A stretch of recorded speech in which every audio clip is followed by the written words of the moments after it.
Euzu billahi mineşşeytanirracim. Bismillahirrahmanirrahim.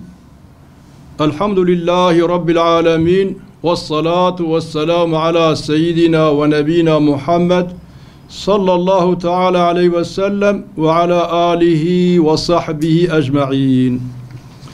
Rahman ve Rahim olan Allah'ın isminin yardımıyla değerli basın mensupları, cümlenizi Yüce Allah'ın selamıyla selamlıyorum. Esselamu aleyküm ve rahmetullahi ve berekatuh. Sizlerin de takip etmiş olduğu gibi son yıllarda dünyamızda birçok olağanüstü olaylar meydana gelmektedir. Dünyanın gündemini çok çabuk olarak değişik mecralara çekenleri görmekteyiz. Bir yanda İslam coğrafyasını kan gölü haline getiren ve sonu gelmeyen savaşlar, bir yanda pandemi düzeyinde küresel bulaşıcı hastalıklar ve en son olarak da Avrupa'da patlak veren Rusya-Ukrayna savaşı. Bütün bu olayların arkasında sinsi bir gücün olduğu birçok insaf ve izan sahibi insanlar tarafından dile getirilmektedir.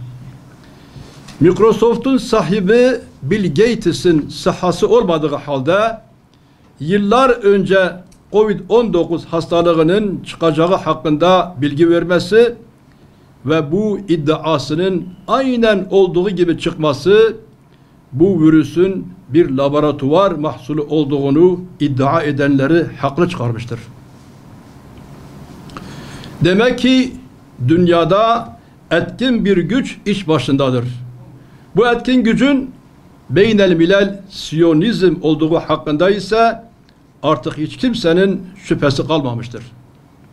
Değerli basın mensupları, tüm bu yapılanların 5000 küsur yıldan daha fazla bir hayalleri olan, güya Allah'ın onlara yurt olarak vaat ettiği ve ülkemizin de Doğu ve Güneydoğu bölgelerinden bir kısmını içine alan, yani arz-ı mev'udu bir Yahudi toprağı haline getirmek uğruna yapıldığı artık herkes tarafından bilinir hale gelmiştir.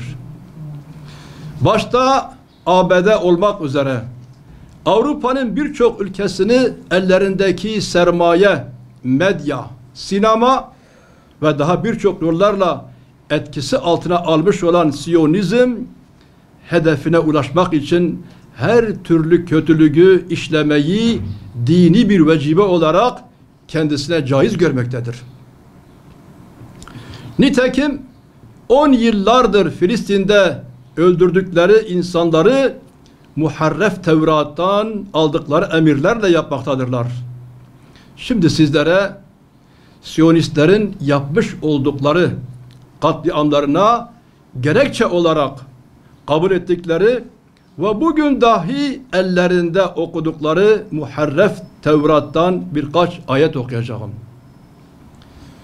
Bak İsrail, ulusların ve ülkelerin kökünden sökülmesi, yıkılıp yok olması, yerle bir edilmesi, kurulup dikilmesi için sana yetki verdim. Kaynak Muharref Tevrat, Yeremya ayet 1 Taksim 10.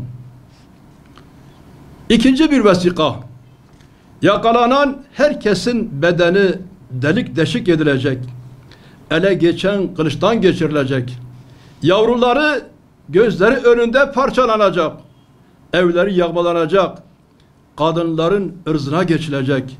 Oklarıyla gençleri parçalayacak. Bebeklere acımayacak. Çocukları esirgemeyecekler. Muharref Tevrat, Yaşaya ayet 13, Taksim 15, 16, 18. Yine başka bir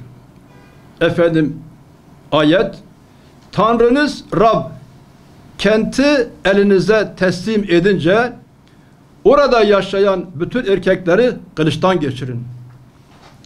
Muharref Tevrat, Tesniye ayet 20, Taksim 13. Değerli basın mensupları, işte gördüğünüz gibi Siyonistler masum çocukların kanını dökmeyi bir ibadet telakkisi içinde yapmaktadırlar. Şimdi de sizlere onların yapmış olduğu katliamlarından sadece birkaç tanesini açıklıyorum. Hama Pazarı katliamı 6 Temmuz 1937 23 kişi şehit oldu. Beledü'ş-Şeyh katliamı 31 Aralık 1947 600 kişi hayatını kaybetti. Semiramis Oteli kundaklanması 5 Ocak 1948 26 kişi yanarak hayatını kaybetti. Davaime Köyü katliamı 28 Ekim 1948 3000 kişilik köy halkı kurşuna dizildi, çoğu hayatını kaybetti. Sabra Şatilla mülteci kampı katliamı 15-16 Eylül 1982 991 kişi hayatını kaybetti. Kudüs katliamı 8 Ekim 1990 30 kişi şehit oldu ve 800 kişi yaralandı. Hz. İbrahim Camisi'nde yapılan katliam 25 Şubat 1994 sabah namazında 67 kişi şehit oldu ve 300 kişi yaralandı. Cenin mülteci kampı katliamı Mart 2014 1300 kişi şehit oldu. 1300 kişi sadece bu katliamda şehit oldu.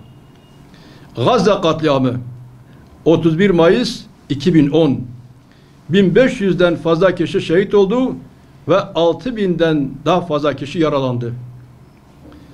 10 Mayıs 2021 Ramazan ayının son günlerinde başlayan ve bayram günleri dahil 11 gün devam eden Gazze yapılan saldırılarda birçoğu kadın ve çocuk olmak üzere 254 kişi şehit oldu ve bine yakın insan yaralandı.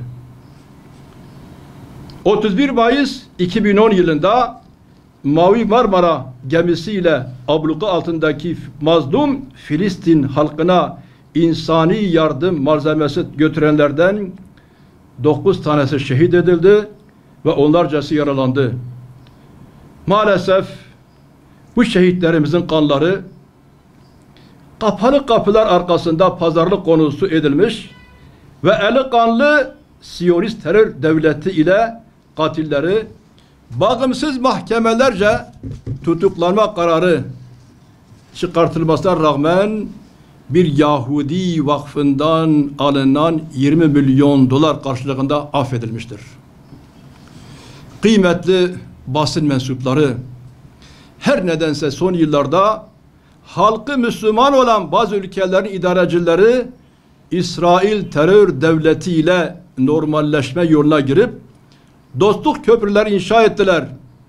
Karşılıklı büyük elçi atamaları ve ülkeler arası üst düzeyde ziyaretler yapıldı.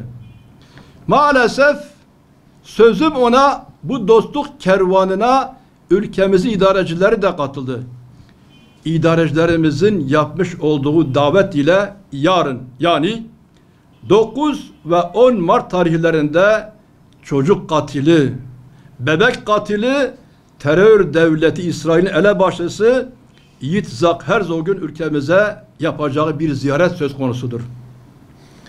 Daha önce Sayın Cumhurbaşkanımızın da Davos'ta One Minute çıkışını yaparak siz çocuk öldürmeyi iyi bilirsiniz ifadesiyle katili olduğunu, bebek katili olduğunu tescil ettiği İsrail terör devletinin eski elebaşısı Şimon Peres'e Türkiye Büyük Millet Meclisi'nde verilen konuşma imkanı içimizde kanayan bir yara olarak hala tazeliğini korurken, şimdi ellerinde masum insanların kanı bulunan birisinin ülkemize gelmesini kabul etmemizin kesinlikle imkanı yoktur. Bu ziyaretin derhal iptal edilmesini sizin vasıtanızla idarecilerimize ve kamuoyuna duyurulmasını istirham eder, cümlenize hayırlı hizmetlerde başarılar dilerim.